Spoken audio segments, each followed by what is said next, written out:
What's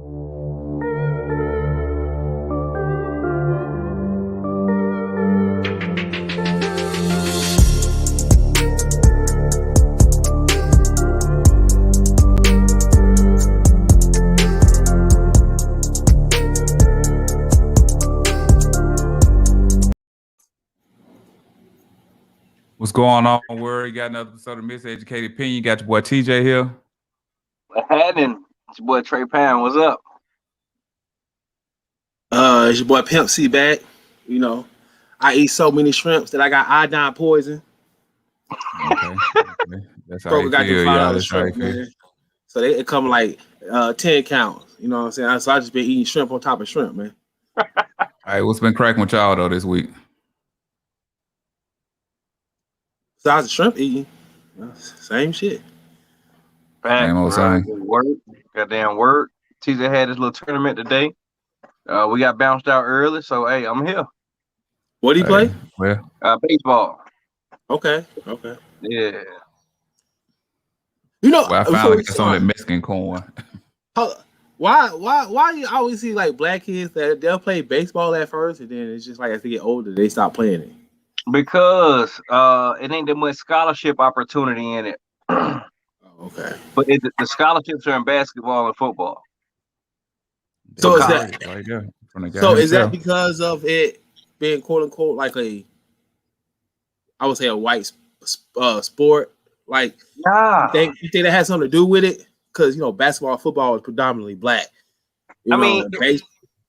It's possible, but so the problem is when you play baseball, people know in colleges normally hold a roster of 35 people. Okay. But they only give out like 11.75 scholarships. So you got to divide that up between 35 people versus football, on the other hand, every player can have a full scholarship. Or basketball, every player can have a full scholarship. So that's why, in my opinion anyway, that's why I think black players, gravitate towards football and basketball. Okay. I say, Minister, you should go back to school and play and see if you can get on the team or whatever, bro. Go up there and trick. You already in school. You remember that one cat that did that though? He was he was playing high school ball or whatever. He was a grown man, and they found out like midway through the season. Like he trying to live out his hoop dreams or whatever. Yeah, I knew about that. Hey, but now with Sean Holman, I disagree with that. Popular sport, which sport makes the most money? Baseball, right? Yeah, baseball get them crazy contracts. Now players make the most money, but for us, what make the most money is football. Baseball players make the most money, but football is the icon of You get what I'm saying? Yeah, I mean, that's fair. All right, so that's the more popular sport. But if you're looking at money, baseball players is killing it. Yeah. They got that loan money too. Exactly. Well, really, soccer players, if y'all want to be technical, but hey. Well, I'm not trying to. I know it's just because it's just like I said, I just see a lot of black kids. They be playing baseball, and it just seems like. I mean, I feel like that would be a safer sport. You would make a lot more money there. Of course, football you're gonna be more famous because it's football. It's it's American sport. And of course, basketball we already kind of know that, but it just seemed like baseball. So yeah, I mean, and also with baseball, you're competing with everybody around the world. Baseball is a world play sport, where it's like a football, that's an American sport, like you said. Okay. Or basketball is played differently here in the States than it is in overseas or whatnot. Yeah, we took that Euro step from it though. We don't master that Euro step. Yeah. Hey, we done mastered all that pace, that spacing too, and all that passing. All that big man shooting threes and shit. Yeah, exactly. Hey, but quick question, man. Let's get the show going or whatever. Did y'all hear the comment Steve Harvey made? You gotta tell me, bro. I really don't know. Really, Steve Harvey, he was doing an interview, and he was talking about his friends. And he said he don't have no female friends. He said man can't have female friends. What is your opinion on it? He said if a man is a female friend or whatever, he just waiting for opportunity to slide in. So, what is y'all opinion on that? Do y'all think it's possible for a man to have female friends?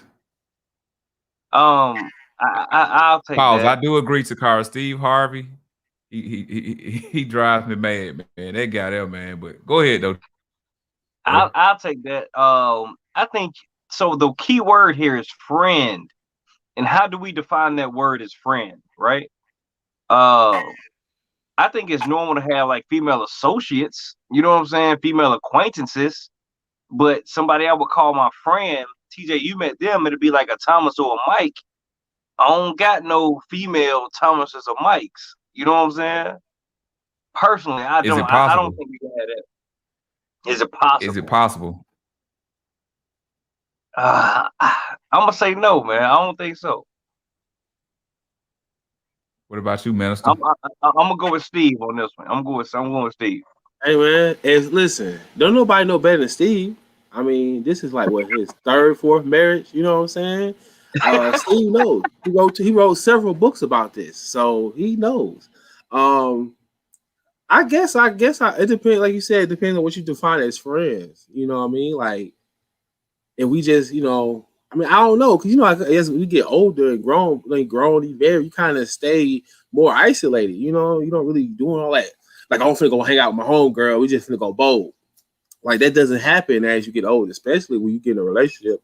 Because women, I don't know. I mean, I guess you get the feeling of, okay, what else they going to do? Like, why they want to hang out? So I guess it seems like it's not allowed for you to have friends. You know what I mean? Even if it's like on some, we're just hanging out because we are just friends and that's all it is.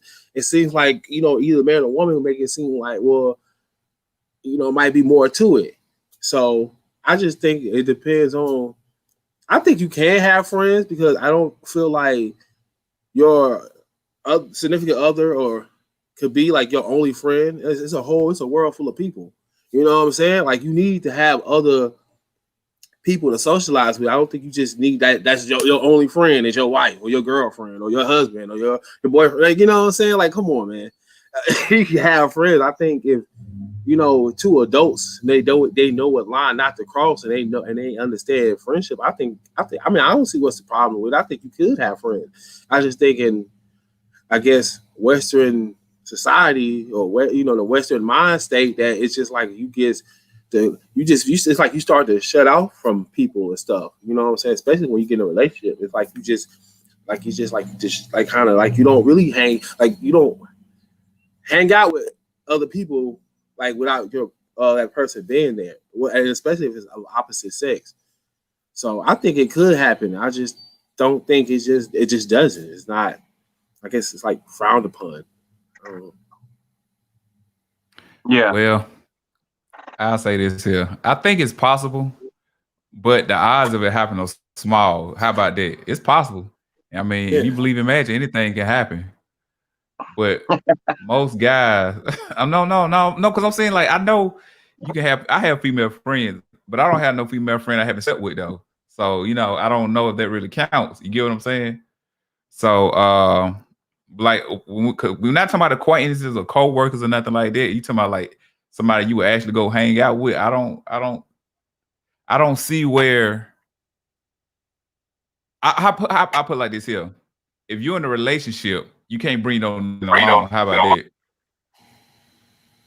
You can have one, but she can't be new. Like if somebody you grew up with or whatever, then when you have a female come into a situation, you start dating or whatever, you can explain to her like, yo, she already know that this is your friend or whatever. I think it comes with boundaries too, though. But I also agree with the car point. Like Steve Harvey's basically saying, like, dude, he view women as sexual objects, but most men do though. Most men do, and same thing. I agree with Solomon too. Like a nigga will wait around. Like we all know. Well, me and you, Trey, we married. Well, we know it's some nigga in the cuff waiting, bro. Just wait for us to slip up or anything, and he gonna pop up. Hey, what's going on? Playing that friend role. So, I think it's possible, but at the same time, I mean, it's iffy with a dude. It's real iffy with a dude, man. I think a female can be a man friend, but a man being a woman friend, he has to be very mature. It's possible. It's possible, but he has to be very mature. You know what I'm saying? I definitely Yeah. agree with you about that. Like, I feel like definitely, I definitely a woman could be a man's friend because you know what I'm saying. And she has no problem. She's been trained for this, so she know how to put niggas in places. So it ain't no hard for. But yes, I think it is hard because you know what I'm saying. You kind of I guess you chilling with a woman and stuff, and y'all having fun, especially if y'all doing stuff and y'all laughing together. And then you start to associate that person with happiness and stuff like that. And then you know how it gets. You start talking, having those conversations. She tell you about her life, tell you about her life, and then that's how feelings get involved. So I guess it's just I think more so because of the natural reaction of a man and a woman, just like start to have feelings with each other. I think that's what makes it difficult. I think especially for maybe coming from a man, because even for a woman though, but that could happen. That's a potential that could happen, especially with like that's why we could hang out and stuff, and you can tell each other everything, but there will never be no type of attraction like that. Never. You know what I'm saying? I was just about to ask. I'm about to say, let me be a little more specific. Can a man be friends with an attractive female? Like if you find a female that you find it not attractive, then you probably know what I'm saying. You can manage that. But what if she's very attractive? I mean, again, they go back to the definition of a friend. You know what I'm saying? Like, can you to a friend? I don't think so. And pause. It's possible, but it's very That's rare. all I'm saying. That's my point. Though. It's possible. Is she attractive? I think it is hard because especially like she's attractive. Like so I think that's better for like women that's I guess not as attractive. Yeah, and I mean, but it's not. I don't think that's a bad thing. I think it's better though. You know what I'm saying? Because I feel like a dude, I think, will be a little more like. I guess you'll get a better version of it because if you're attractive, you already know he gonna try to get. Of course he gonna be your friend. He gonna do whatever it is to try to get with you. Maybe not as attractive. He'll probably be, regular, like, trying to. You know what I'm saying? You know what I'm saying? I feel you. Straight up. I mean, the problem that I notice is women believe what you tell them.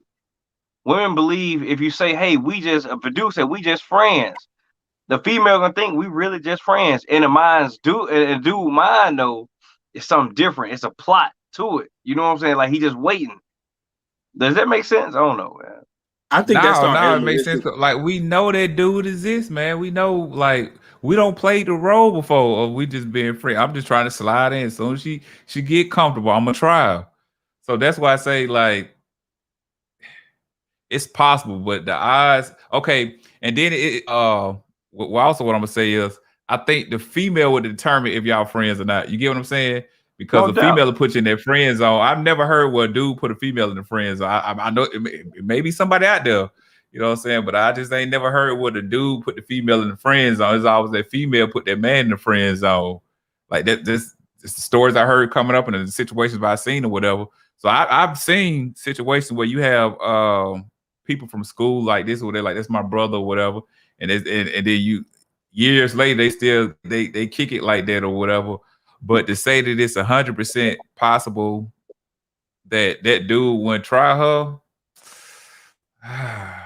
yeah. And then I feel to Carl like, man, like if you share all that emotional stuff with the guy, man, you really just setting yourself up for the okie doke, in my opinion, because he gonna play on everything you telling him that dude ain't doing. He gonna be sitting up here saying, "Oh, you need to leave him. Oh, this ain't right for you. Oh, that ain't right for you." That the third or whatever.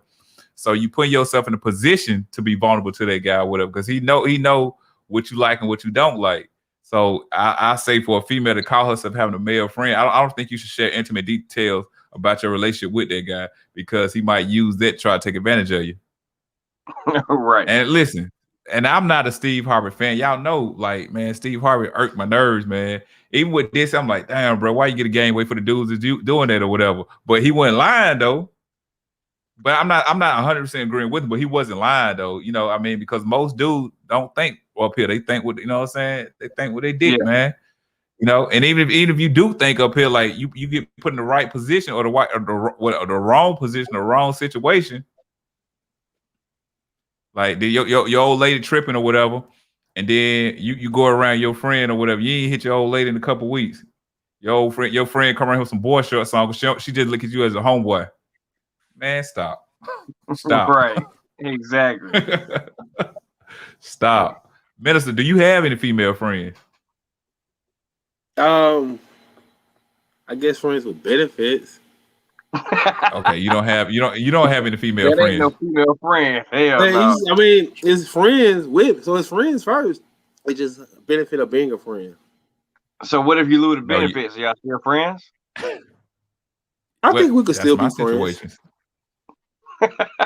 I Those are think my we could still be situations. cool. Like, I and my wife mean, know I got female friends, but another thing. I ain't never brought them around her. She know of them, but like I say, every female friend I have, I had sex with though.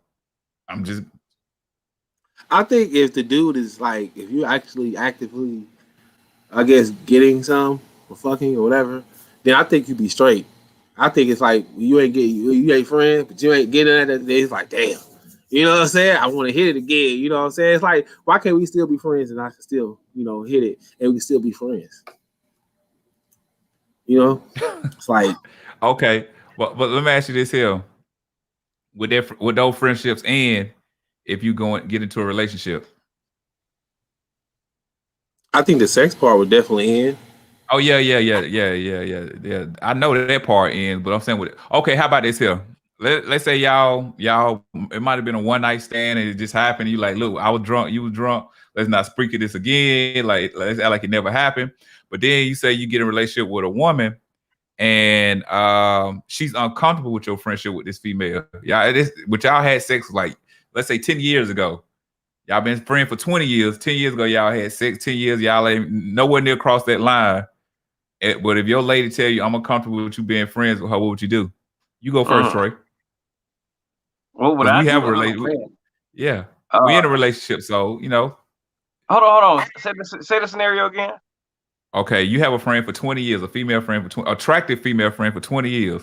Okay. 10 years ago, y'all went out, got drunk, and had sex or whatever. All right. Y'all said y'all never crossed that line again. Y'all haven't crossed that line since then or whatever. Y'all going back to the same type of friends or whatever.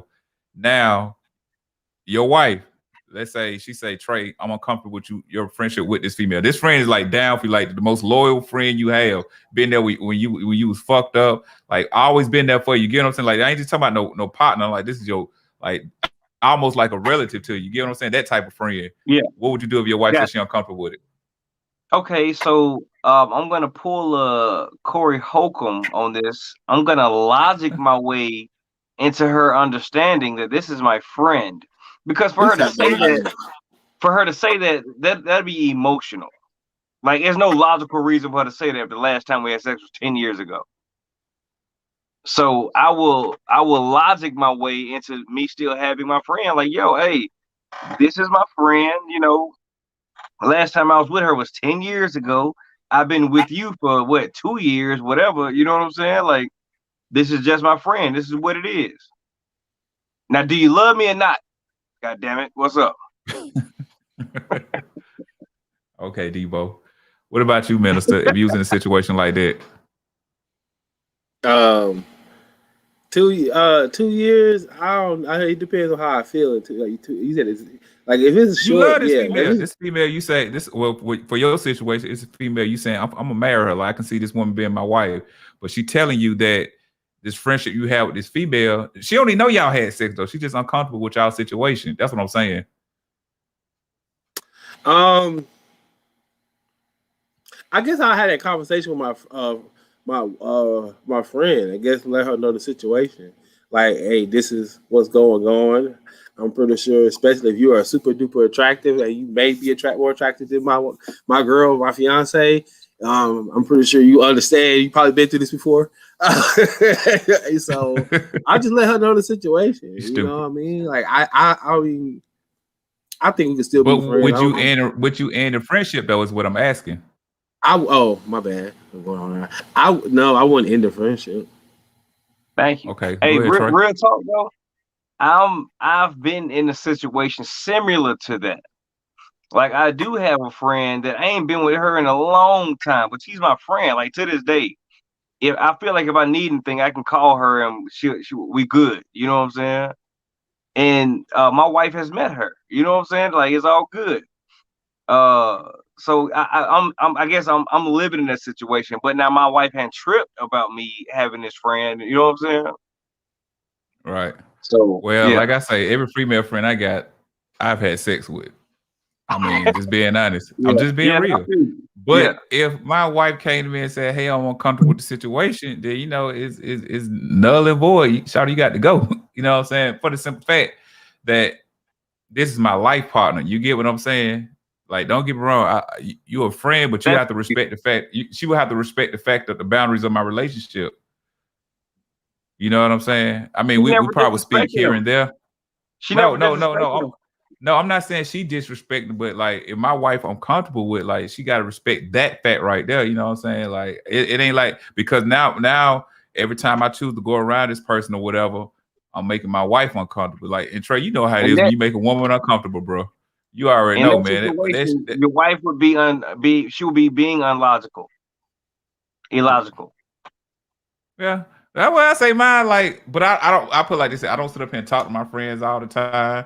I don't Right, sit up here and like it's every blue moon would just hit it, hey, how you doing? Just checking on each other and stuff like right, that. But it exactly, ain't like but I don't have no close female friend though. You know what I'm saying? right. These No females I'm doubt. just Me cool neither. with. Yeah, You know what I'm saying? These females no I'm just doubt. cool with. But I don't have no close female friend. But it was a close female friend, and it's to the point man, a female finna get married. I think she already know. I would bring her around. You know what I'm saying? I'm not Yeah, gonna bring no woman I had sex with around my wife. I'm no, bro. That's awkward to me. I ain't that bold. My balls don't hang that low, my nigga. They just don't. It's I kind feel of you. foul. You know what I'm saying? Like No I don't doubt. had sex with. So I would never bring one of these females around my old lady or whatever. But Man, it's just a uh, woman you had sex with. That's true. You were in a relationship with him. That's kind of a good point, Minister. but I had sex with him a couple times, multiple times. It ain't like it was just. But There's I no such mean, thing as a one night stand with me, bro. Like we but at gonna the end of the continue day, to your wife, fuck. like you married to her. Like at the end of the day, she Right. got you. Like they don't got you no more. That was in the past. Y'all build a future. Y'all build a present and a future now. So That's what I I'm. mean, That's what I'm saying. I know what you're saying. She being a illogical trait, but at the end of the day, this is you choose to be with. You know what I'm saying? What you supposed to cling to your wife or whatever? You supposed to what? Ain't you supposed to cling to your wife? I put it like this. How about this? How about you probably have to sit down and tell your wife, like, look, I won't be around this person as much. You know what I'm saying? Like you'll have to minimize that Logic. You time have you to spend with that logic your friend. way out of it. That's it, bro. I guess. That's what. But That's like I what it say, is. mine's no. I don't fuck them. now Trey, don't listen to Corey Holcomb too much now. That man he's a prophet. Okay, Corey Holcomb Yeah. is a prophet. Okay. Man, it's gonna be out here talking. You gonna be like my situation. You gonna be filing single on your status. Hey Trey, how many times have you brought by that yourself. female friend around your wife though? Oh, I mean, it was a lot when we were younger, like when we were just dating in Okay. school and stuff. But So you I mean, came as up with this female. adults, yeah, All three of no, y'all we came grew up up together. no, not together. No, I was with Okay. the other female since like maybe the fourth grade. Like me and her been cool since then. Uh, then maybe like they didn't meet each other maybe like the 10th grade, but ever since then, like they know who each other is or are, for sure. And they Okay. have been around each other. Minister. What if your female let's flip the roles now, because Solomon brought that up or whatever. Let's role reverse. What if your woman got a male friend or whatever? How would you feel about that, Trey? That's And you blasphemous. uncomfortable with it. And listen, That's and you uncomfortable with the blasphemous. situation. What you mean, bro? That's blasphemy, bro. Why? Somebody need to be stoned to death. If she got a male friend? Hey, that's blasphemy, man. Oh, snap. Okay. All right. What about you, Minister? Could you deal with a woman with a male friend? I'm saying, like, you the new guy. Let's say you the new guy, and that dude been around though. It ain't like this. I agree with y'all. No new friends. We're not doing that. We're not doing that at all. But what if it's somebody she knew way before you? Like they'll what about that? I mean, she knew him before me, so I believe in that senior. Like she knew him. They got history. We just not building history. They got history. I feel like I would like to trust you, and I would like to believe that you would not do anything to disrespect this relationship. And if you do, then that lets me know that what I'm saying, you put yourself in this situation, and I mean, it just lets me know. It just lets me know where we stand. Because I don't want to be like, I don't want to feel like I gotta monitor you. You know what I mean? Like you're the whole adult. You are adult. You are responsible for your actions. So I don't believe that. Oh, I just slip and fail on his dick. Like you're not gonna get me with that. You know what I'm saying? Like that's like, come on. It just happened. Look, I got a lot of comments coming my way, bro. I got a couple things to say about it. Can I say it real fast? Take off. All right, cool. So the first thing is Prince taught me this shit. Do you want him or do you want me? Because I want you, right? That's what Prince taught us. First, that's first thing. Secondly, women and men are different. Like just their feelings are different. I just feel like if a female has this male friend, Chris Rock said it the best. It's like a dick in a glass case. In case of emergency, break glass. You know what I'm saying? Like that's what I feel when I think of a female having a male friend. That's what I think about personally. So you that male friend then? Listen, like, bro, you gotta hear what you say. So you the male friend, you the with your female friend, you in the glass jar. Again, we think differently. I said that's what I said. Listen to what I'm saying. We think differently. That's how female think. A man don't think like that, man. We think differently. Okay, but you I put like this. Like when I met my wife, she had a male friend. When I told y'all about this or whatever. Like they probably been fucking and all this. That nigga ain't better than me. That's how I look at it. Like, I ain't scared of him. You know, I ain't throwing by. Well, he moved to Texas now, so I really ain't throwing by. So she told me he moved to Texas. She told me he moved to Texas. You know what I'm saying?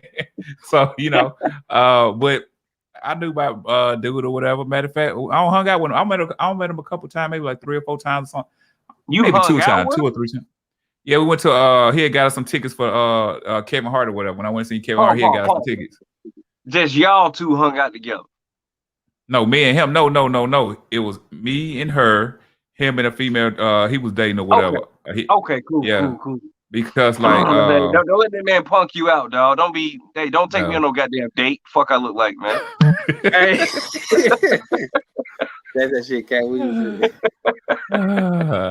Oh man, no, man. I'm saying like he had got us some tickets for the when Kevin Hart came here, whatever. But I ain't never liked this. And they went to church together too, you know. So I think I met him twice. I've been around twice, whatever. But ain't like we was even at the concert. They had different seats. They was like a little further down than us. So I think I don't care if he came up before or after the concert. You know what I'm saying? Introduced himself to me or whatever, and that was that. But from what I hear, he live in Texas now. You know, so I don't know. But I ain't threatened by the dude. I swear I ain't threatened by no dude. You know what I'm saying? From her past. Because most of the time when a female cheat, it's gonna be from most of the time when a female cheat, it's gonna be from a dude from her past or somebody she worked with, somebody she's comfortable with. Ain't no new dude just line up in no female. If that's the case, boy, you got one on your hand. You got a headache on your hand there. You know what I'm saying? So hey, Takara just said something so interesting, bro. She said Takara's male friend was in her wedding. Like, what role did he play? That's what I want to know. Like, was he like might be one of the groomsmen. He might be one of the groomsmen. I know that's different.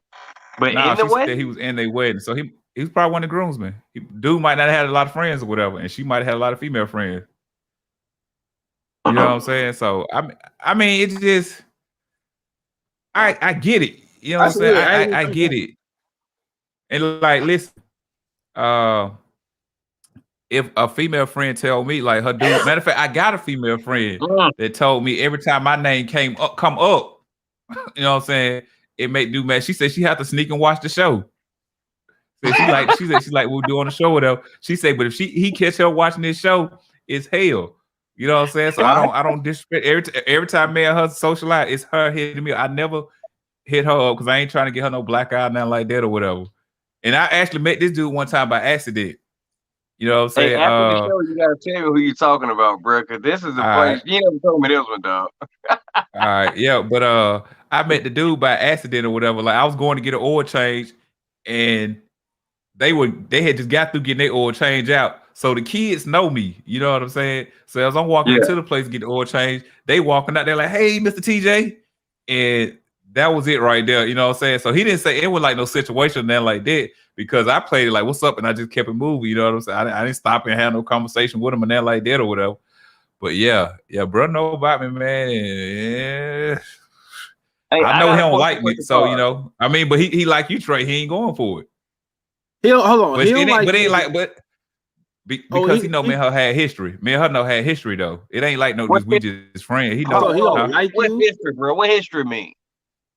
We used to You know fuck. what I mean. All right, We used to bro. fuck. Oh, you done messed So it that's up, what I'm bro. saying. That's what Why I'm you- saying. That's why. That's what I'm saying. I respect the sit. I respect. I never hit her up. Every time me and her socialize, she's him like, I'm just checking on you, whatever. But it ain't like she hit me up about no sex. That's what I don't think he understand. Like when we talk, it ain't nothing about sex. It's just checking on how your kids doing. Blah blah. It's in the third. She always hit me up on my birthday. I do text on the birthday. Tell her happy birthday. I do that. You know what I'm saying? But I don't go no further than that. How you know he don't like you? What? No. Because from what she tell me, you know, so I'm just going off what she tell me. Like anytime my name come, if the kids play sports and it's a coach named TJ, you know what I'm saying? He gonna against me.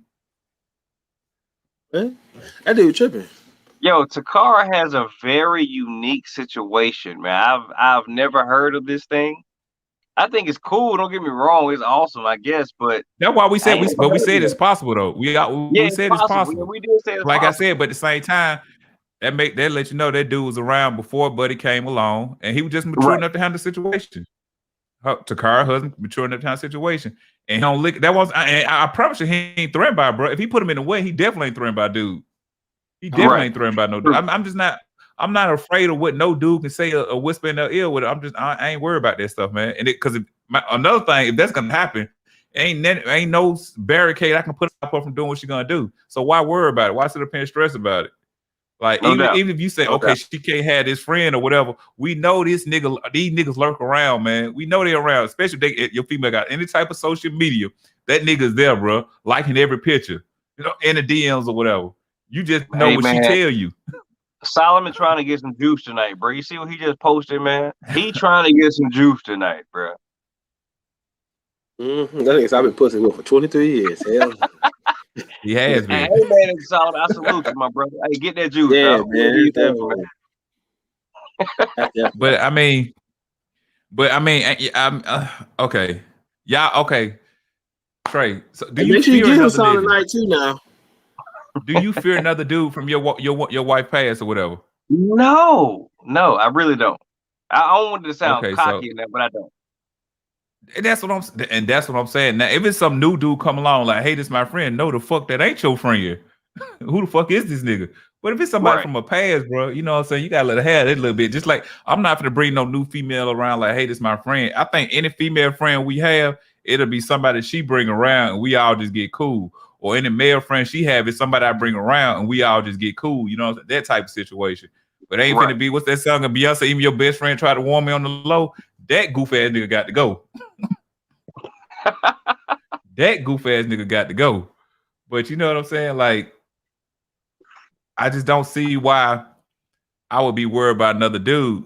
Even like I said, even with the friend that my wife have or whatever. Like I said, I don't know if they had sex. They probably did have sex. That ain't got nothing to do with me. I won. She got my last name. I ain't got her.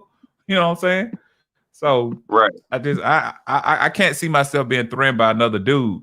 But at the same time, I see what Steve Harvey's saying though. I ain't disagreeing with him, but because like I said, we all said it's possible. And Takara has that situation, and Sean has that situation where they have male friends that they ain't never crossed that line. I don't have no female friend I ain't crossed that line with. I just don't. It's possible, and it's too late now. I'm married now, so it's too late to try to see if it can happen now. It just So I don't see how. I think you're an alpha male too, Solomon. You just a pussy whip alpha male.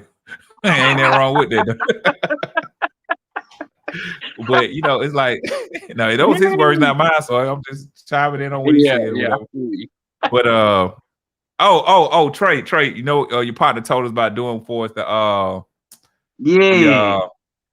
well, how Shout out to Mike. What up, Mike? What he said? Do again now. He said do a random kind act to another black man.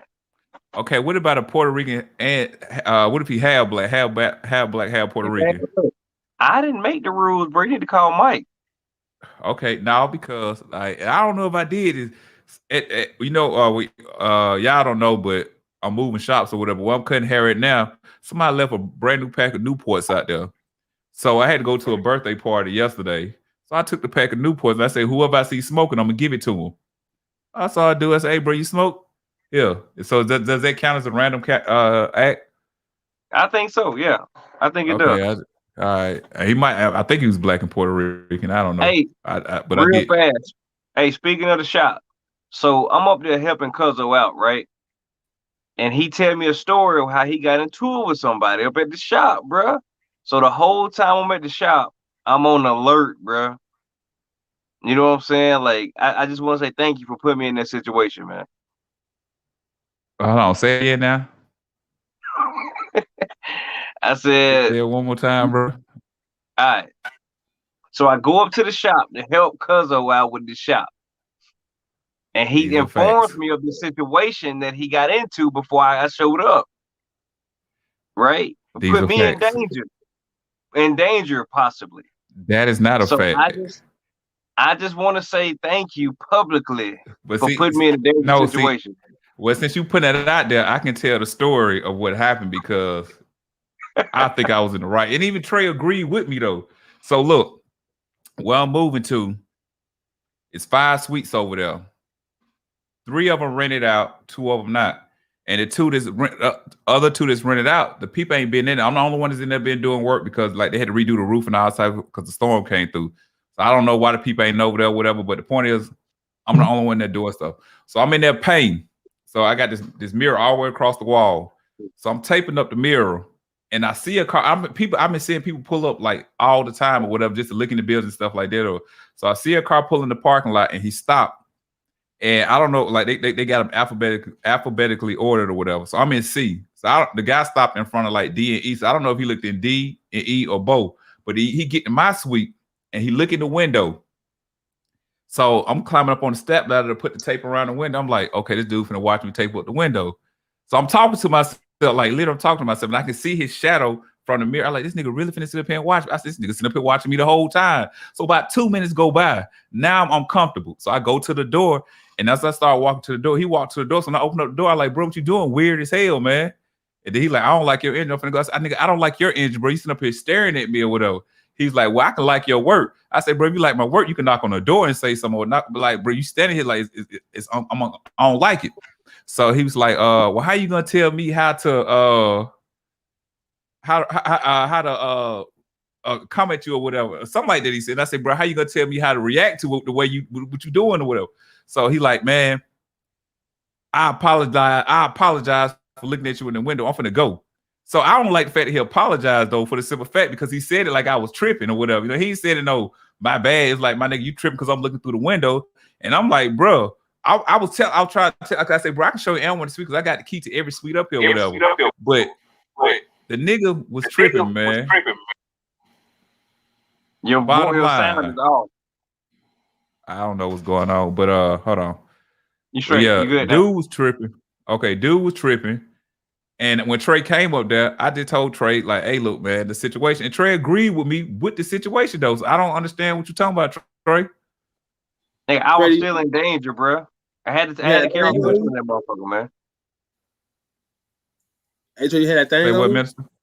I had to have it on me, dog. Oh, okay. He was ready. Trey was ready. He got an Alabama hat on, too? He was ready. All I'm saying is, that dude was tripping.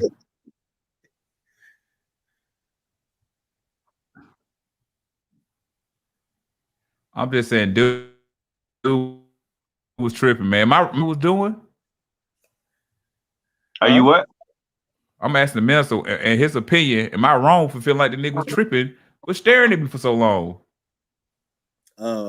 No. I mean, nah, hell no. I mean, that's just crazy. That dude was just staring at you. Like, what the fuck? You just staring? That's what I'm saying. Was he just looking at you? Like looking at you? Yeah, you know what I'm saying? Listen, bro, ain't never at the time, man, Trey helped me. Oh, question about better question. Go ahead, man. What you finna say? I was gonna ask him a better question about him staring at him. But I want to talk about that because I don't know what he's doing. But till he get back, what you think about Joe Biden banning menthol and flavored cigars? Nigga, this is all news to me. All right, so what? So he banned menthols and flavored cigars. He didn't ban it, but I guess it's in talks of banning menthols and flavored cigars. Like, you know, all the backwoods and stuff. Like, they're trying to get rid of all that. They just trying to have original.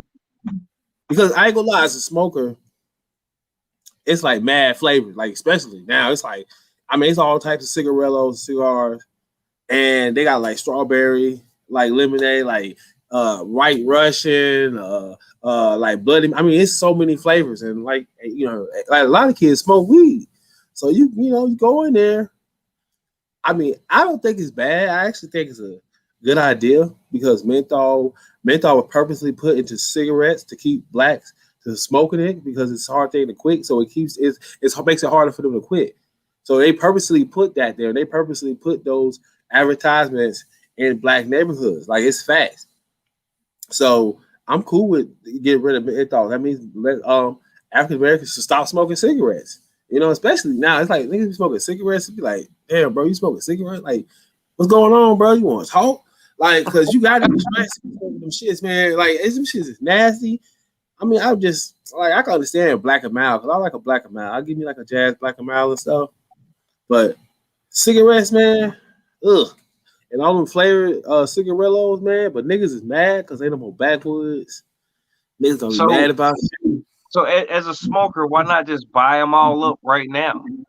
Oh, what? That's what they're gonna do. That's what they're gonna do. That's what they're gonna do. The plug might sell weed and flavored cigars. You know, he might say, hey, bro, I got the pineapple games in the back. I got the backwoods. Because especially if they not selling no more, that'd be the best thing to do. You know? I mean, it could be a sign of him trying to legalize marijuana too, man. Which, I mean, I think it's better, but I don't know how much I trust this government issued marijuana. My bad, fellas. I don't know what just happened now. You straight, man. But right. I mean, I think that's what's about to happen. If they're trying to take away all the flavors, they trying to say, hey, we're gonna take this away, but we're gonna give you show, Solomon. Hold on, I'm just reading the comments. Whatever. I don't know what happened with my stuff, bro. I got kicked out or whatever. I guess the internet knew that nigga might work for Comcast. So I don't know. But all right, what y'all was just talking about? We was talking about they was talking about putting a ban on cigarettes like menthol and flavored cigarillos. Oh, why? Stop smoking cigarettes. I think they're doing it because they're about to legalize marijuana. That's what I think about to happen. Yeah, you know, Trump put a ban on vapes and stuff, and you know they've been trying to cut back. Yes, because of marijuana, but I mean, I guess I don't know if he says this is his African American. I guess this is what is he doing? Like African American community. I guess he can say, "Hey, I got rid of menthol cigarettes and flavored cigarillos." I mean, that's a minor victory. niggas ain't gonna be smoking, smelling like fucking Newports and shit.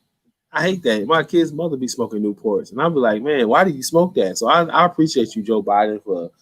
I don't know if y'all passing that yet, but I appreciate y'all for doing it. I'm serious, bro. I think that's one less thing we need, bro. Cigarettes, especially if it's documentation of them actually having the most advertisement in urban black neighborhoods. Because if you go to the city, it's a fucking convenience store everywhere. You know what I'm saying? It's not like our gas station. You know how the convenience store when they sell tobacco, lottery tickets, and you know those type of stores and stuff like that. So they have liquor. So I just think, I think that's a good. I mean, of course, it's gonna be just like the pro. I think it's gonna be like the prohibition. They deal with liquor because now they're not making no more Newports. So let's buy up all these Newports. And you talking about Newport, niggas gonna be paying like $10 for a pack, maybe probably 20. You know what I'm saying? Because there's people who like they be on them cigarettes heavy. Yeah.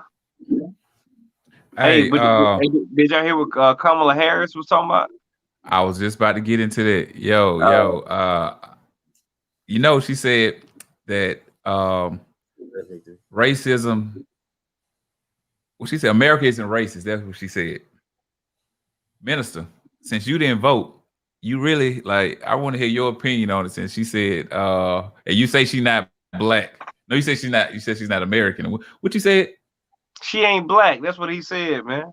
Okay, I thought he said she's not African American or whatever. Because he part of the ADOS and all that stuff there. Nah, he said she ain't black. So,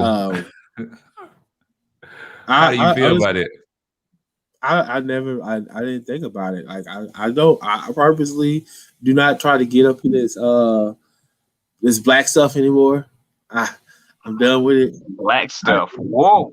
But what about African American stuff? Are you done with African American stuff? Black stuff, all that stuff. I don't. Wait a minute. When did this happen? This is breaking news. People. Yeah, it is. This been happening for a couple.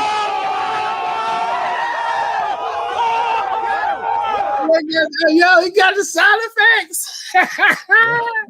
Oh man. Hey, I thought the show was finna blow up or something. I don't know what just happened. I wasn't expecting that shit. I'm like, where the fuck that come from? Hell no. To the no. Hell to the no. Hell to the no.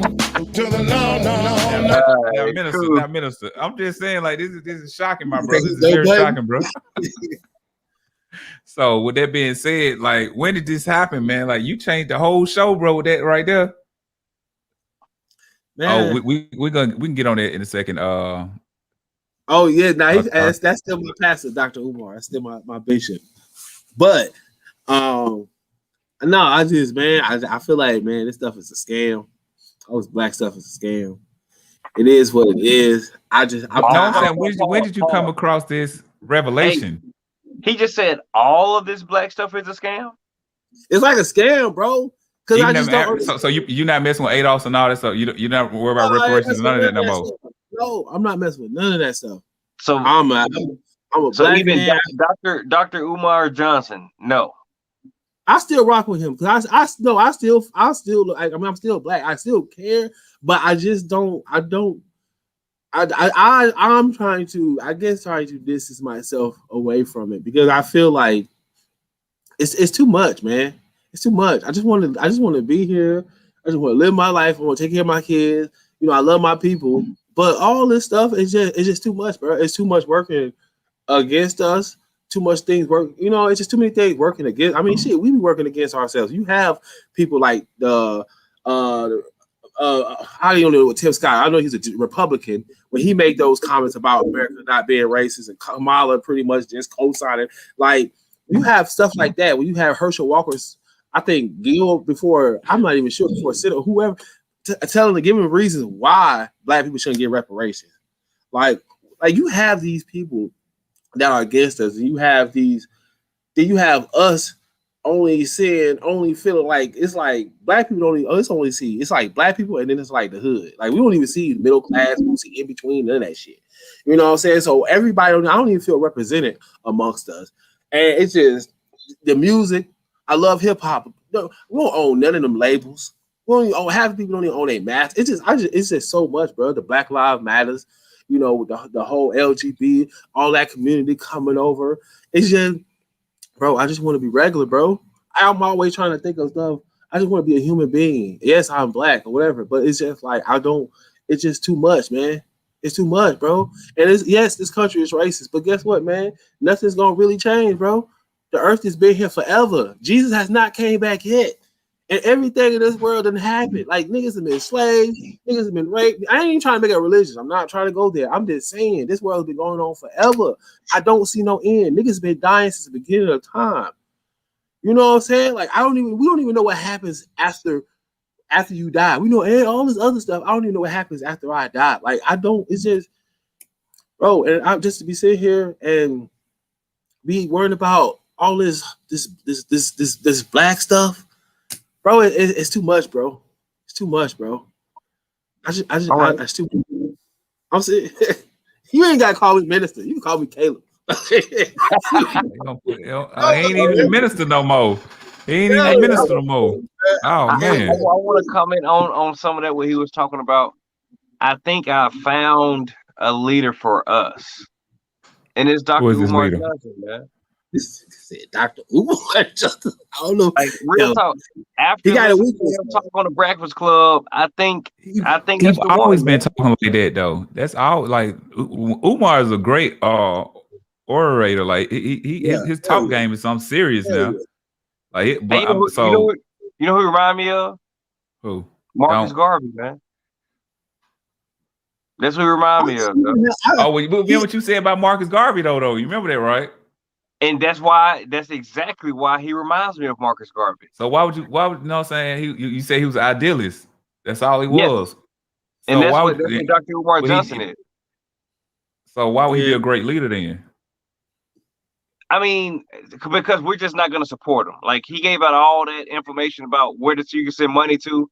And I wonder how many of us really sent money to what he was talking about. I have gave Umar before he blew up to who he is now. I went to see him and everything. So I was part of the original Goofy stuff. When he first started talking about the original Goofy stuff. I mean, it's just like I think what they felt about Marcus Garvey back then. That's what I think about Umar Johnson right now. But like you talk bad. You talk down on you kind of talk down on Marcus Garvey a while back. Do you remember that minister? You remember that? No, I'm talking about him being like bad on him. I know he talked bad, but what he said about him being like he kind of just never mind. Just go with what y'all saying. I ain't talking. I said he got nothing done. Same thing as Dr. Umar Johnson. He hadn't gotten. He ain't got nothing done. I said, Umar Johnson done, bro. You can't really say that just because he didn't get no instructions. I mean, he did have the Black Star Line. He did. I mean, he pretty much all the consciousness movement came from I ain't gonna say it really because it came from It came from him. You know what I'm saying? He had the largest organizations of African Americans in the world. What did he do? He started the Black Star Line. What does that mean? I mean, he had news. I mean, he started. It was a way for African Americans to go back to the homeland. I mean, we all knew that. How many people went back? How many people went back? Huh? How many people went back? How many ships crossed the sea? Anybody go back with him? Anybody go back with him? Okay. So what I'm saying, but by you saying that, then so you putting Umar on the same plateau. So Umar ain't gonna accomplish that. Is what you're telling me. So I'm saying he haven't accomplished anything thus far. Okay. Just like Marcus Garvey didn't. I agree with this comment right here. I told him I don't need no leader. I don't do that leader stuff, man. I don't like when you keep saying that, bro. No, I feel like Marcus Garvey did accomplish something. I just can't. That's not fair to say that. I just don't because you don't see no. I feel like because you don't see no infrastructures or nothing like. I don't. Yes, because but everybody. That's not how. Like you could also spark stuff. You could be the mind, but somebody else could be the hands. You know what I'm saying? No. So hey, y'all seen Planet of the Apes, right? Yeah. What did Caesar say? She said, "Hey, if we're by ourselves, we can break apart. But if we're together, we can't be broken. We got to be together, man. Like, I mean, I understand. But we don't need no leader to be together, though. We don't need no leader to be together. We don't need no leader. Why do we need a leader, bro? What has leadership gave us? Leadership give you direction. Leadership give you people like Martin Luther King. I know what has leadership gave us as in the black community. What has it gave us? It just divided us because you had this one leader over here saying this one leader was saying that leader was saying that. If you ain't with this over here, then you against me. I don't need no leader, man. Fuck that. Y'all need a leader. I don't need one. Go find you one. Gives us. Well, you said what did it give us? It gave us civil rights. That's what it gave us. That wasn't leadership, though. That was a movement. Oh, but who was the head of that, TJ? Come on, man, be for real. Who was the head of the civil rights leadership? I mean, civil You rights talking movement. about white people? White people. Whose face was on it? It wasn't white people. You want to say Martin Luther King? What happened to him?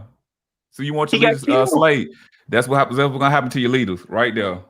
I don't disagree with that. Somebody got to be the sacrificial lamb. But if you think about it, all our leaders did die. Like just the main. No, I'm talking about the ones that the mainstream, the ones people know about, the ones people know about. That's what I'm saying. So I know what Trey's saying or whatever, but I don't need no leader, man. That's not my avenue there, bro. I lead it to y'all. Okay. Well, that's cute. Good thing you went around in the 50s and 60s. Right, and there's a lot of, but think about it though. Even in the 50s and 60s, a lot of people that didn't rock with that though. Every black person wasn't part of the civil rights movement, bro. Every black person wasn't.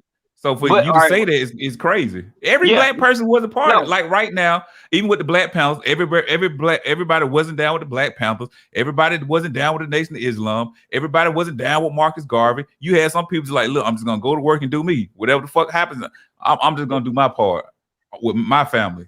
I'm gonna let y'all handle all the other good stuff. I got my Malcolm X shirt on too. Yeah, it's crazy. But you know what I'm saying? Like, but what I'm saying is like everybody, just because these movements going on doesn't mean everybody was down with it, bro. Right. All right. The Black Panther movement. I don't know. I want to make sure I say this properly. It didn't do as much as the civil rights movement did. I'll say that. I think it was great. I'm not disagreeing with that. I'm not disagreeing with that. Yeah, I think it helped our people, but as far as civil rights, it did nothing. But what did the Black Panther do? What did they have to stand? Like saying we had this conversation. So if you saying Marcus Garvey didn't do nothing, what do the Black Panthers have that's still standing right now? Because everything Marcus Garvey did, it just we read about it in books and stuff like that. So he has nothing that has carried on with the civil rights movement. We still see some of that stuff that plays off of that. What did the Black Panther Party do that's still around now? I can't speak of anything. I mean, maybe in Chicago, Los Angeles, maybe it's something, but I can't think of anything in Atlanta. So basically, they didn't do nothing then. If you can't think of it, they ain't do nothing. No, they did something in their time, but it's nothing that's still going on today, like the civil rights movement. And so that's what he's saying about Marcus Garvey. Marcus Garvey sparked. If it weren't for Marcus Garvey, you wouldn't have the Nation of Islam. You would have never had what's his name? The Moors, Noble Drew Ali. All those are Marcus Garvey's babies. All them Marcus Garvey's babies. Elijah Poole, before he was Elijah Muhammad, was up on the he was a Garvey light. He was Ali or whatever. So you wouldn't have had no Malcolm X, you wouldn't have had no Farad Muhammad, then Elijah Poole, Elijah Muhammad or whatever. You wouldn't have had no Noble Drew Ali. So you got this man, like, you know, Pac say like sparking the brain. That's what at least Farrakhan, Garvey had that. Matter of fact, he kind of responsible for Umar, because Umar is a descendant of Frederick Douglass, and you know, he's a Garveyite. I give you that. Pan-Africanism, that's all Marcus Garvey right there. That whole slogan is Marcus Garvey, and that's still around to this day. They just had something making hold on. But what did Marcus Garvey do for all of them people? What you mean? Like I'm saying, like when I say like when Pop said he sparked something in their brain or what, that's what I'm saying. He sparked the movement in their head. But listen, he gave them an idea, right? And what did I say that Marcus Garvey was? An idealist. And nothing's wrong with that. I think you hear the word idealist and take it as being negative. I'm not being negative. I'm just stating the fact. He brought up some great ideas. I agree with that, Takar. Took that and ran with it. What did you see Takara statement? She said we never needed civil rights. We needed liberation. How do you feel about that? I agree with that. I mean, the civil rights thing, I got my own thoughts about it, but my point is it was something that was done. But I do have my own thoughts on civil rights. My thoughts on it. I feel like, all right, so before I even say we're better off being separated, I think we probably would have been better off in Africa, just to be honest. Okay. So those are my. I know this probably ain't what nobody was looking for, but those are my thoughts on it. We're better off in Africa. Yeah. You took us all the way back. Like none of this shit should happen. So I agree with you, but you know, like right. That's what I'm saying. Okay. Minister. Well, I want to finish my point on Kamala and the whole thing.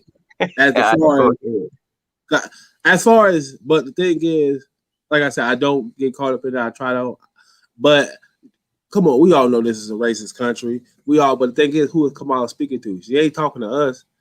What's up, saying? Hey, what up, girl? My bad. Go ahead. She's not talking to us. When Tim Scott, man, they're talking to. They're pretty much saying they're doing what those bourgeoisie African Americans do. You know what I'm saying? They say stuff to talk to the white audience when they don't speak for us, but they try to put out these, like, they try to have these conversations. And we all know, as African Americans, we know, I think anybody of minority know, even white folks know, you know what I'm saying, if they really understand history, that this is a racist country. It still is. That's because it's not overtly racism like it used to be in the 1800s, 1900s, damn near to 19 what? To the early 90s.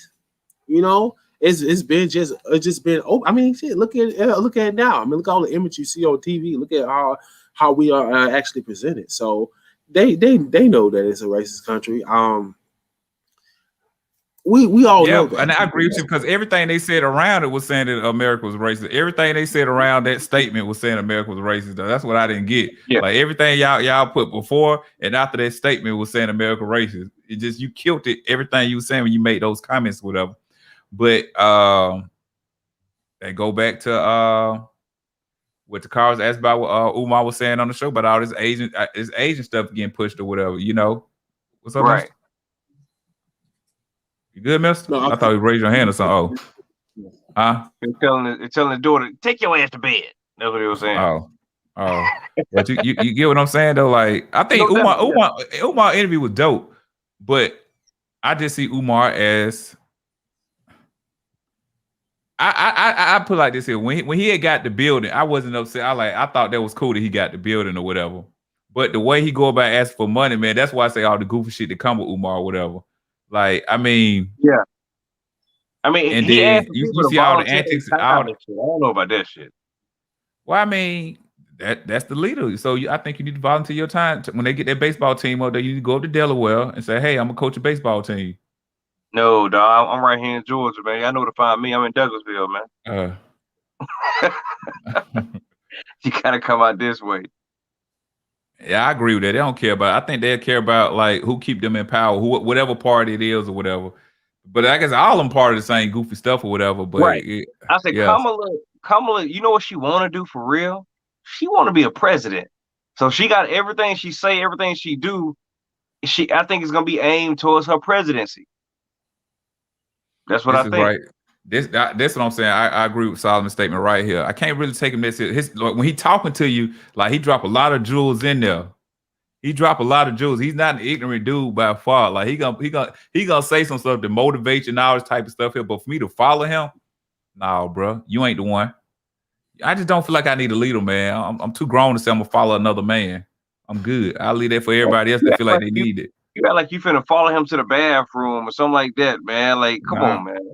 I'm saying, where you say he's a good leader? Lead us to what? For what? Like, what is he gonna lead us to? I think that's a better question for him. No, I'm saying you said you feel like he's a good leader for us. I mean, like, what made you make that statement?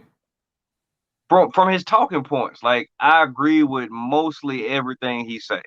I never agree with all of anything. You'll never agree with anybody 100%. Yeah. But I mean, now we can't disagree when he dropping like, okay, this is that, this and that. But that doesn't mean he's a good leader. That means like this bro got some he got some knowledge behind himself. Like you might go to a church or whatever, and a pastor might, especially by you being religious or whatever. We're not gonna say religious. By you that's what I said. I spiritual, my brother. Let me catch up. But by him, you know what I'm saying, by you being spiritual and you follow a certain doctrine or whatever, you might go to a church and say, man, this dude here got some good talking points, but I don't think you'll follow a pastor. No, heck no. I know too many. Yeah. So yeah. Oh man. Yeah, so. Yeah, I mean, Takar, you are right. He can't put together a school. he need a lot of things that people ain't gonna give. Like he asking for free time. You know what I'm saying? I don't know. I think Umar's biggest thing was he had a great idea. Still got a Yeah. great idea. It's a great idea, but I think it was too much at one time. And then he became so defensive when people was trying to give him. I'm not one of the ones that try to give him pointers or nothing like that. But people that might know something, when they try to give him some type of information, he get defensive. You know what I'm saying? And like he isolated himself, and that's what make him look like the goofy to me. Like, bro, all your moves is counterproductive. Yeah. And it make the people that follow you seem like, you know what I'm saying, they some goofies. Because everybody else we see all the antics that go with it. So that's what make us say, well, I'm not gonna follow, bro. He got some good talking points, but I'm not gonna follow him. So that means the people that is following him, we looking at them like they goofies though. You get what I'm saying? And they go to divide. Yeah, but that's what I said though. You know, you got this leader, that leader. It's leaders out here now.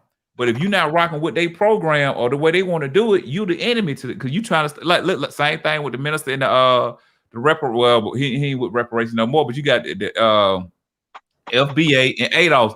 Both don't want the same thing. They just got different means of getting there, and they beef like Crips and Bloods.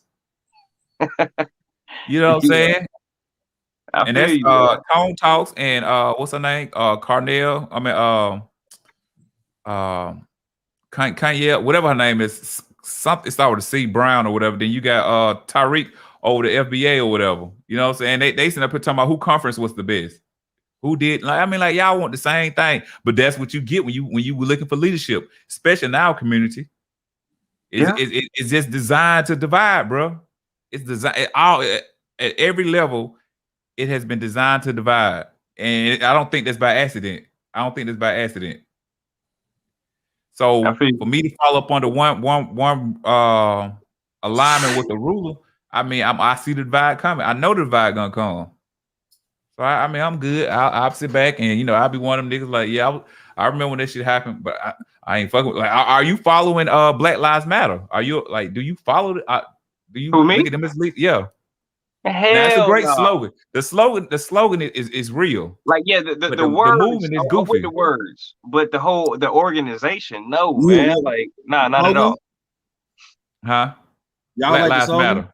Black Lives Matter. I never liked the slogan. I like the slogan, but I don't like the organization, man. The whole. I don't know. Who is you telling Black Lives Matter? I think I have a legit homophobia, bro, because it's like the whole because of them girls gay kind of just turned me off from it, man. My thing was always, who are you telling Black Lives Matter to? I guess everybody who don't think that they do think that Black lives do matter. I guess. I mean, most as a human, you understand how life and death work. You understand that you person to leave here. You know what I'm saying? Like human, like there is. I feel like we all are equal, bro. I mean, yes, you gonna have people that are smarter and all that, which each other race, but we all are the same thing. We just different shades, but we all are humans. Our body, our work's the same. I mean, of course, you have this happen, minister. Where did this happen? Where did this happen, brother? Man, one of them snow bunnies done got to my man, dog. No, I don't think it's that. It's just I'm messing with you. I remember you was so pro-black, brother. You was up here showing. I shot black the day I bought my black stuff. African American. African American. Hey, TJ, this my friend's shirt. He made this.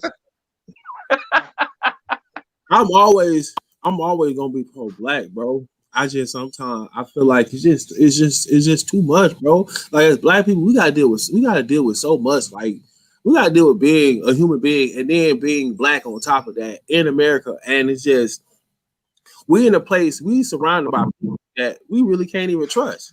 You know what I'm saying? And then the thing is, we can't even really trust ourselves. You know what I'm saying? Like I was saying, and this is real. I'm gonna keep it real. Brother, keep it real, then, brother. Keep it real. You gotta keep it real. Keep it real. I like when I see like a group of dudes, young dudes or something like that, bro.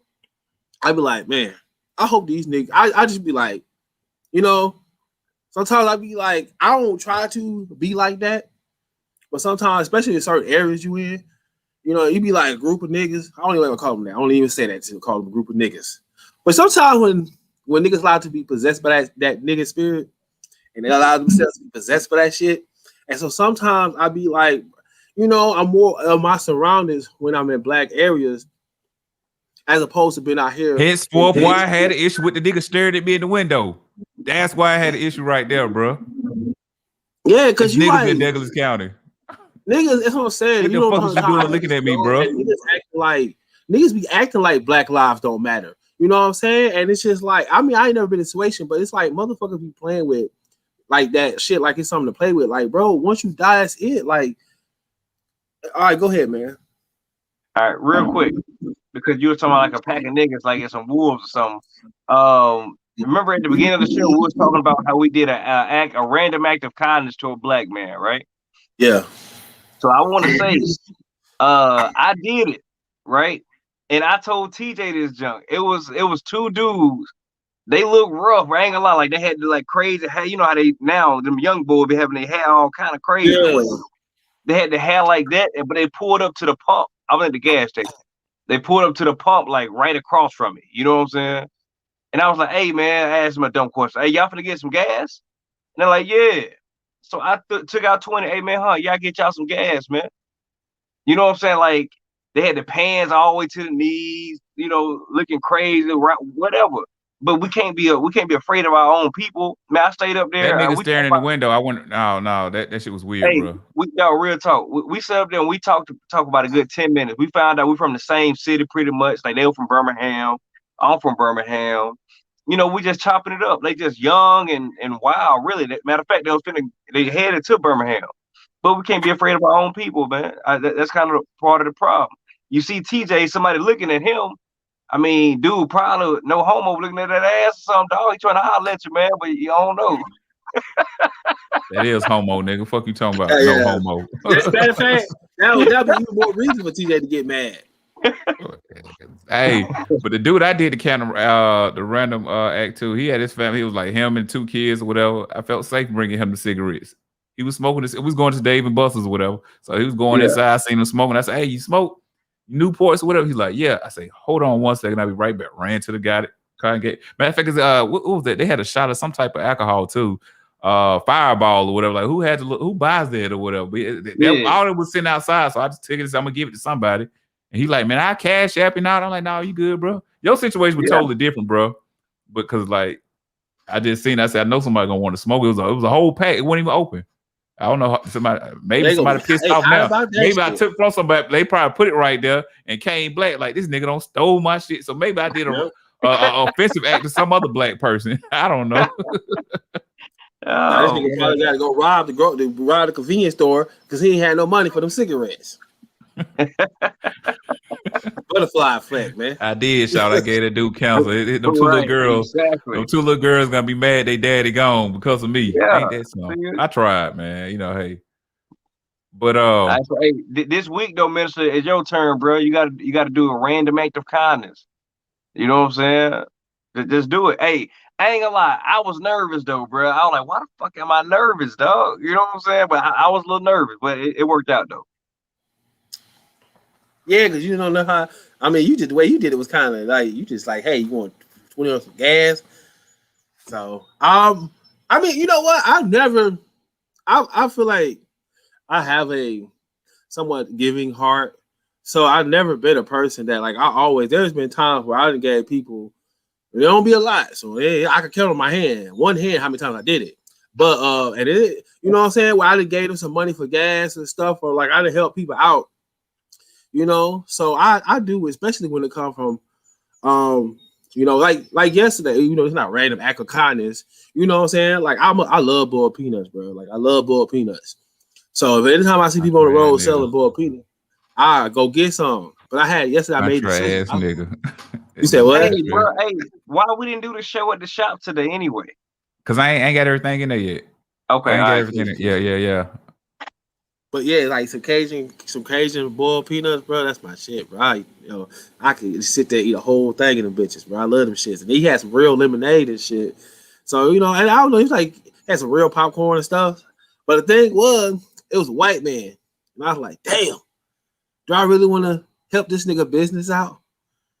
I was like, you know what, bro? I can't do it, bro. Because he's a white man. So now he coming back. No, I listen. I was like, now he going back to damn the white man. I wanted the peanuts too, though. But I was like, I cannot support this white man. I can't be out here, and you know, black people ain't got no. So I had to go to racetrack, man. I'm like, fuck, man. Real talk. Hey, so I got a thing about that too. I don't help out nobody. Like, it sounds bad. I used to when I was younger, but like homeless people, bro, like they be on the side of the road ask for money. I used to always give them some back in the day, but now I don't, like never. But I'm tell you the trick. Don't make eye contact when you drive. No. I make eye contact and I say what's up to them. They say, what's up, man? And that's it. Oh, you fucked up. You don't get no money? I got a partner of mine. You fucked up, bro. Listen, I got a partner of mine. I got a partner of mine or whatever. Every time they ask him, do he got any spare change? He said, no, I need all my change or whatever. So he don't do that spare change. I ain't got no change to spare. And I remember one time I was over there. My sister's work over there by the West End or whatever with her real estate company. So I was going over there to meet her to do something. I can't remember what I was doing, but it was a white dude on the side of the road. I think he had the coolest sign up. Up. So I got his sign made me get back on the expressway to come back around and give him some money because he had a sign that said, "Man, lay some cheese on this cracker." And I thought that shit was just so. It was cool to me. I say, bro, I got to do something, man. Like, bro, it's original. He went playing. I would have gave to that one. I would have gave to him. So I got back on the expressway just to get into some. Like, I was like, this is creative. Lay some cheese on this cracker. Yeah. The only thing I would have gave that man. But I have also. Go ahead. I said the only thing I gave that man was a free laugh. I can't. Man. Hey, you a white man, bro. I can't be out here helping you. I thought it was cool. Listen, but I have when I seen somebody, they have to touch my heart though. You know what I'm saying? So every time I see a homeless person, doesn't mean to touch my heart. But I have when I don't see the homeless person or whatever, or I might think I'm homeless. I don't know what their situation may be. But in my eyes, I look at them as homeless. I go to the gas station, get like a drink. You know how they got like the drink, the chips, and the sandwich or whatever. That stuff like I go get that and give it to them or whatever. I don't did that. I can't remember the last time that I went aside that white dude that said lay some cheese on this cracker. I think that's the last time I actually gave somebody some money, but I have fed the homeless. And I don't know if y'all, I don't know if you seen it or whatever. I think it's on Facebook or somebody did. When one of my clients, they had something set up in Atlanta where we went and I cut for the homeless or whatever, and they gave out like toiletry supplies and they fed them and all this type of stuff. So it was me and some bull that got there cutting their hair or whatever. Even though the dope boys was out there selling them dope right there with us. And the dope boys was leaning on my car and all this type of stuff. So I was like, I don't get it. I don't know what to do. You let them lean on your car, bro?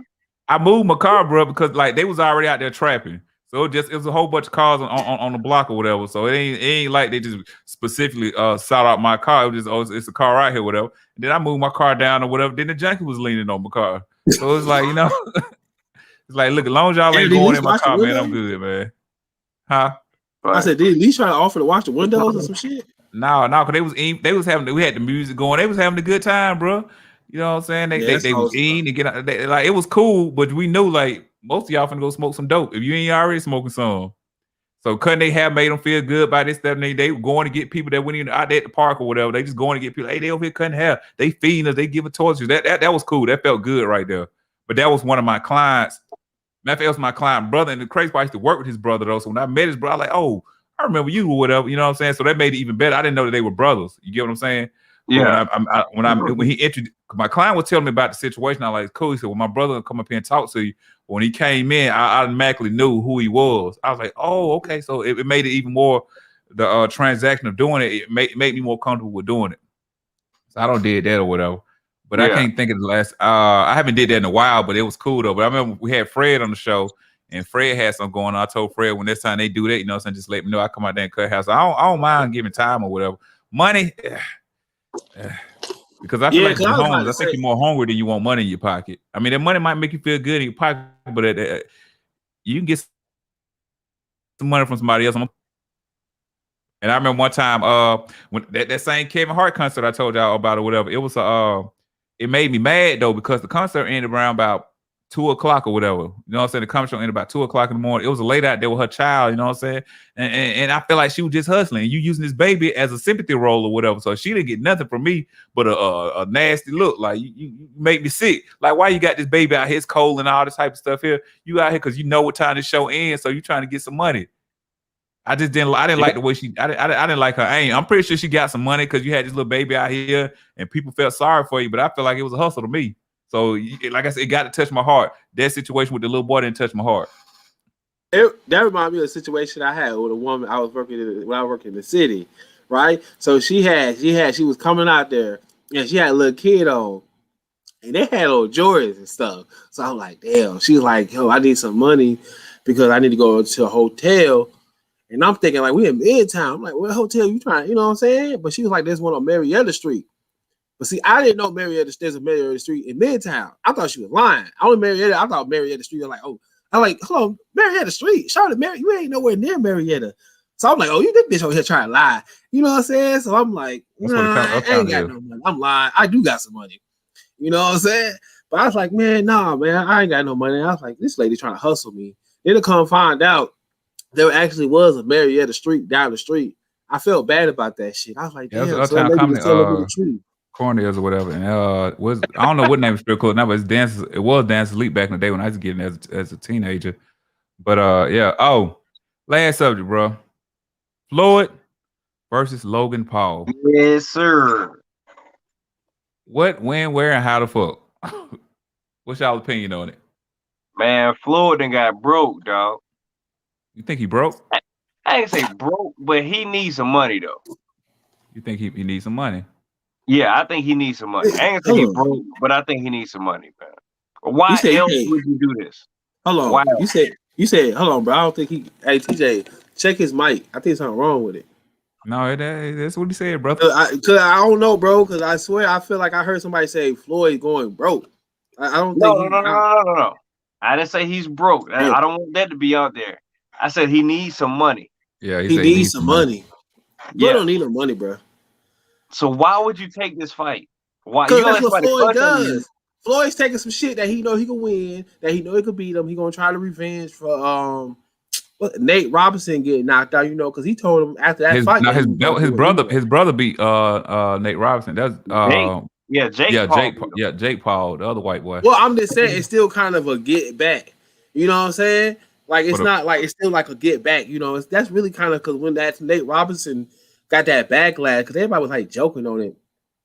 He did that, and of course, Floyd gonna take some that he know he can win. He can make some little payday. That's it. No, and it ain't keep it relevant. It ain't revenge. What happened to Nate Robinson? He got knocked out, right? Yeah. Who was the last person Floyd Mayweather knocked out? What was the name? Floyd, the one who kept hitting with the low blows, and he kept trying to tell Floyd he was sorry. What was his name?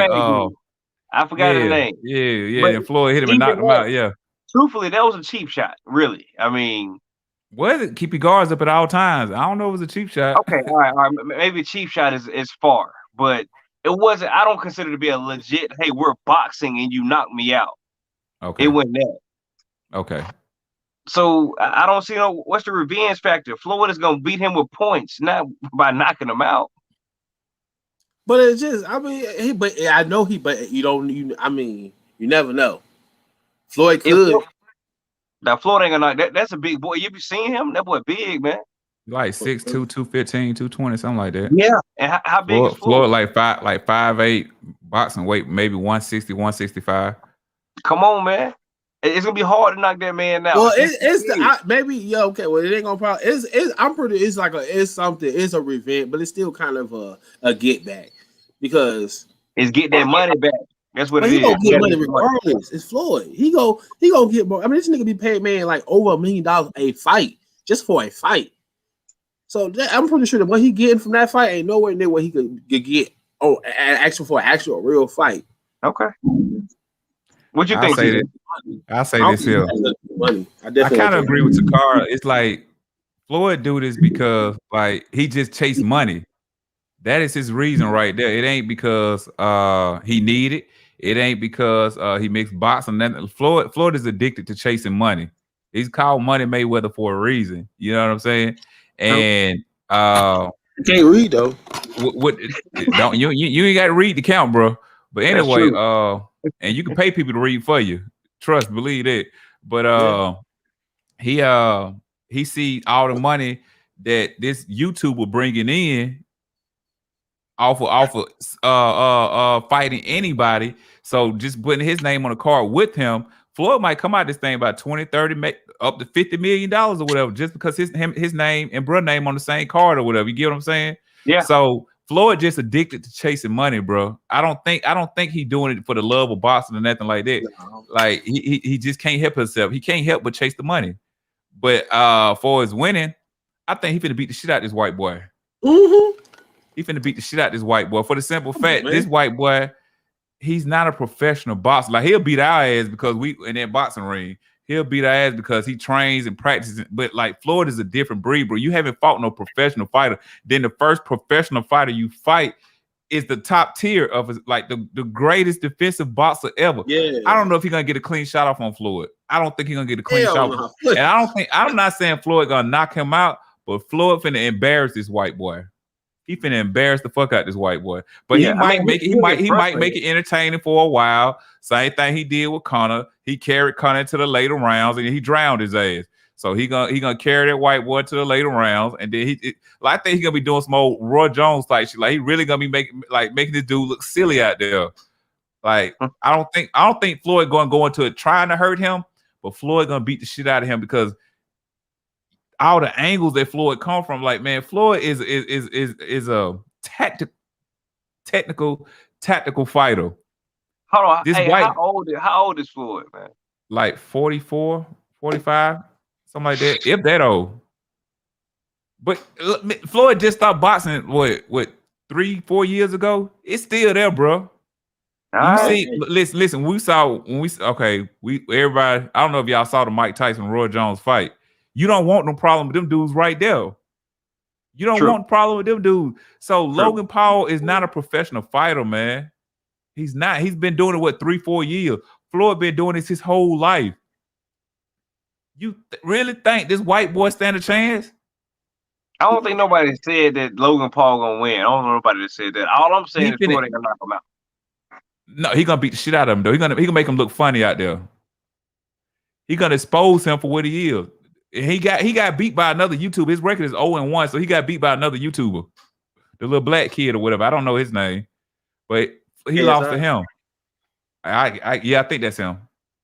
Now Jake got 2 wins up under his belt, huh? When is the fight again? I think in June 6th, if I'm not mistaken. All right, cool. But June 6th.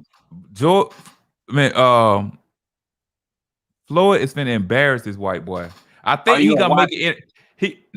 He's gonna make it entertaining. You know how we do, Trey. When we get together for fights, like we get together for real fights. I'm not finna get together to watch this. Why? Bro, hell no. I want to watch Floyd. I don't think I've missed a Floyd fight, bro. So you saw when he fought the little Asian dude? Nah, I ain't see that. The exhibition match. Why? Yeah, I ain't see that. All right, that was Floyd's last fight, and Floyd made this shit entertaining for the people. He just entertained. I mean, I don't know. Listen, you know what? I didn't even know that fight was finna happen. I after the fight, that's when I saw information about it. So it probably was, but it was overseas, like in Japan or something like that or whatever. Gotcha. Yeah, but I mean, I don't think this white boy stand a chance, and I feel like Floyd just doing it because he's addicted to money.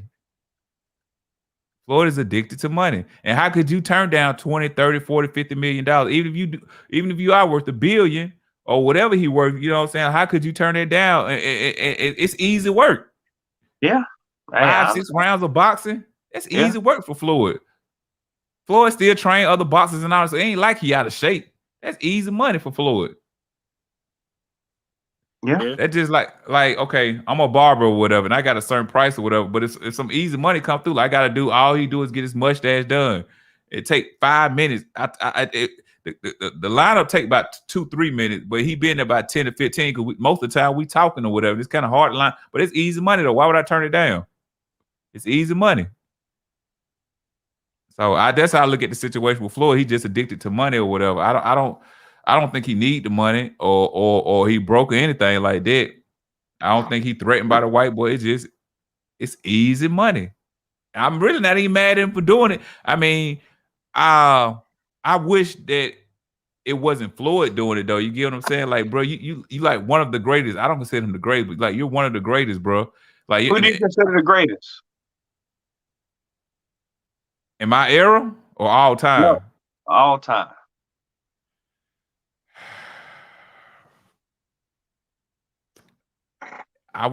Everybody gonna say Ali. I'm not.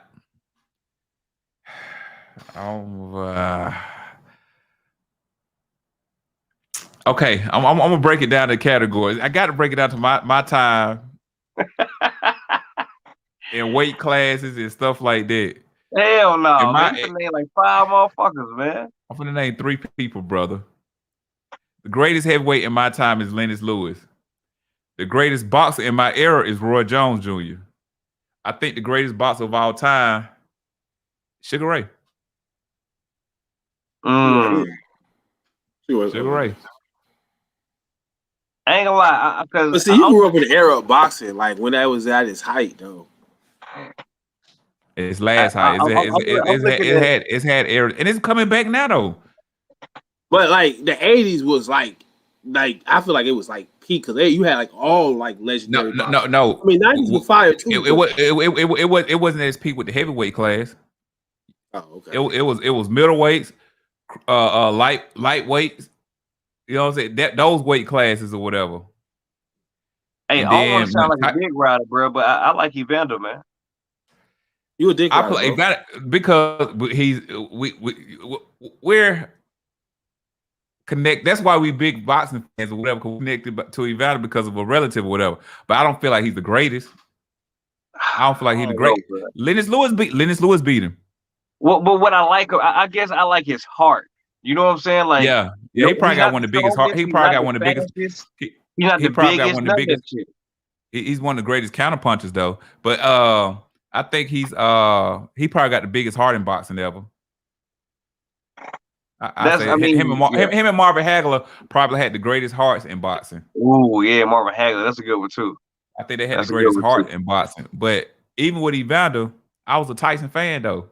Like, who couldn't have been a Tyson fan during that time? It was impossible.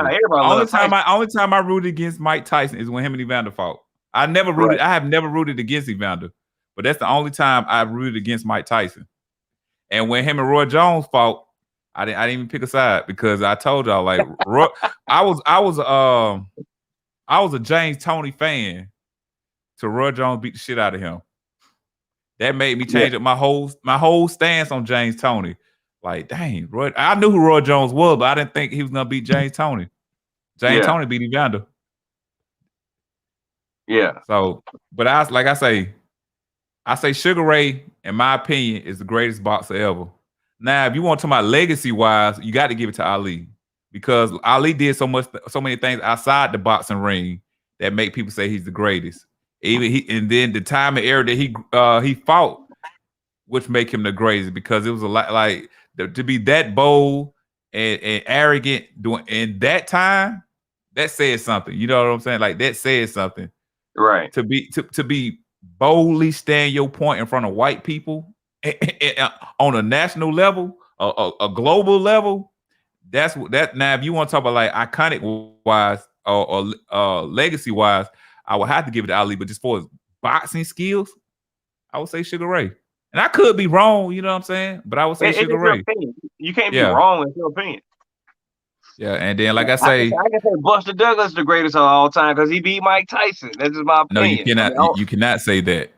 I don't think that, but I'm just saying. Nobody thinks that. Buster Douglas doesn't even think that. His mama wouldn't even think that. Oh man. Yeah, so I think, like I said, in my era, Lennox Lewis is the greatest heavyweight. Roy Jones was the greatest boxer, but all time I get the Sugar Ray. But I, like legacy wise, nobody can deny that it is Muhammad Ali. Right. And that's not even an opinion. That's just like factual. Who did more with that limelight on them than Floyd. I mean, not Floyd, but then Muhammad Ali. Like nobody has. Hey, Nobody look, has. You I had know Jack one guy. Johnson now. But see, Jack Johnson was fucking the white girls and everything though. True, he very true. he was riding now that he was like that's even mobile. He was riding around with these white bras and everything, knocking out all the great white hypes. And that shit, wasn't it like in the 20s and 30s and shit, man? Yeah, Yeah, he wilding out. But you know, it's Jack. crazy. I read the But they book was on scared his of him too. life. That was a big dude, man.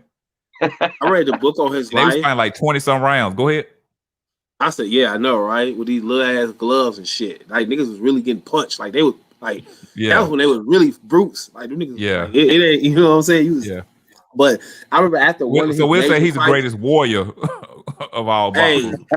Because you gotta think about what he was fighting. He was fighting a different type of white man. He was fighting like the whole. But anyways, like I remember after one of his major fights and stuff, they said they had like I guess they had a bus or something. One of his major fights, they said a black dude, some black dude. Basically, black people got killed after his fights. Like if he won a fight and black people celebrate or something, like they got killed after his fights. I can see that. I can see that because and then like you said, like Jack Johnson was doing some wild shit. Like he was marrying white bitches, taking them. Like I think the Man Act or one of them acts.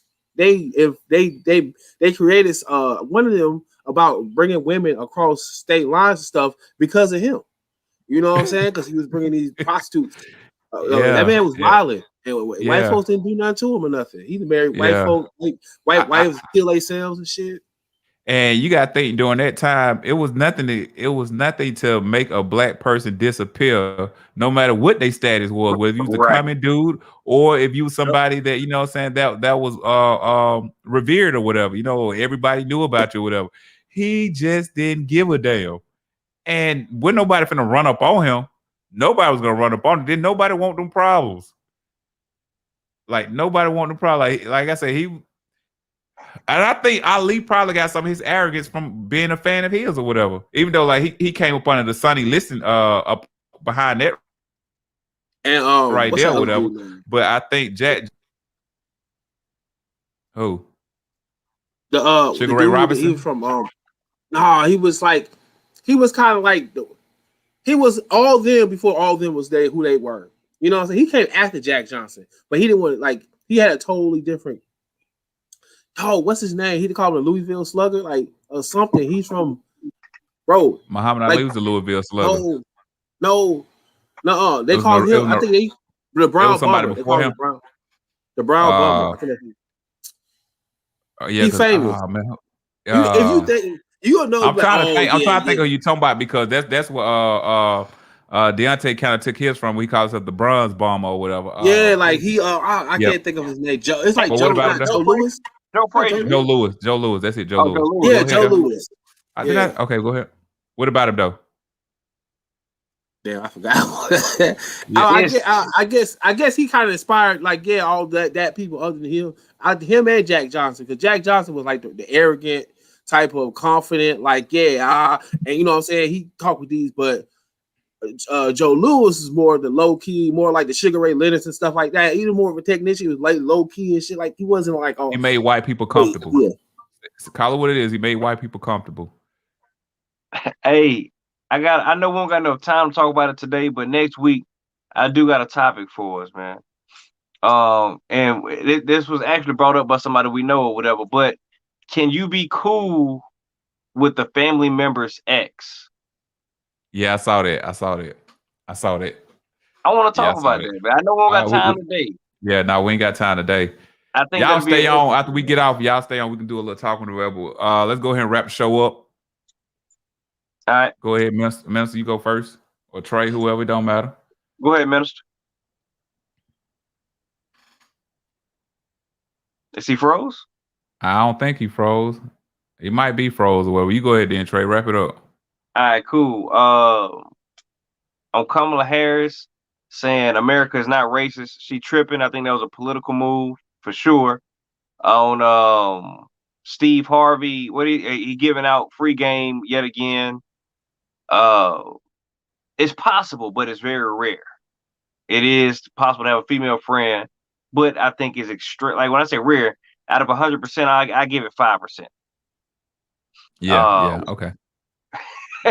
And Floyd Mayweather, I'm gonna watch the fight, man. I'm gonna watch the fight and pay my money, watch the fight, and yeah, that's it. Appreciate y'all for watching the show. Everybody commented. Appreciate y'all for being part of the show. You know, everything we say, we don't know what the fuck we be talking about most of the time. We just be giving our opinion. Make sure that's why it's called a miseducated opinion. So if y'all want to fact check us on something, fact check your mama. Don't fact check us first. You know what I'm saying? But yeah. So because that might not be your daddy. But with Kamala, I mean, it's to be expected. Like I said, she's a politician or whatever. It's the game they play. That was a political move or whatever to make somebody, whoever she's trying to make appease to or make comfortable. She's doing what she's supposed to do. Floyd and Logan, I'm not gonna watch the fight, but because I know the outcome or whatever. But if Trey ordered the fight, I might be at Trey house watching the fight. I mean, I'm not ordering the fight. It's like $40-$50 to watch Floyd and an amateur fight. I'm not doing it. Steve Harvey, I ain't gonna say he giving away free game again because he charged for the game last time. I think he giving away unnecessary game. Okay. I say that, yeah, I don't think it's free game. It's just unnecessary. I mean, because most of that stuff he's saying, like, dudes know it, and some females know it. And it, like, if you don't know it, then you find out through experience, and that's most of the stuff we learn is through experience. So, I mean, I don't know who he's trying to say. Tell it to his daughter or something like that, man. Quit boosting these female egos up or making men feel like, you know, if they do have a friendship with a woman or whatever, now it's being jeopardized because of what this nigga said or whatever. Like, Steve Harvey is ruining families and friendships. I don't fuck with Steve Harvey. That's who Floyd need to fight. He need to fight Steve Harvey. I'll pay for that. But yeah, outside of that, man, you know, we pretty much, you know, that's it, man. We out. Peace. Perfect.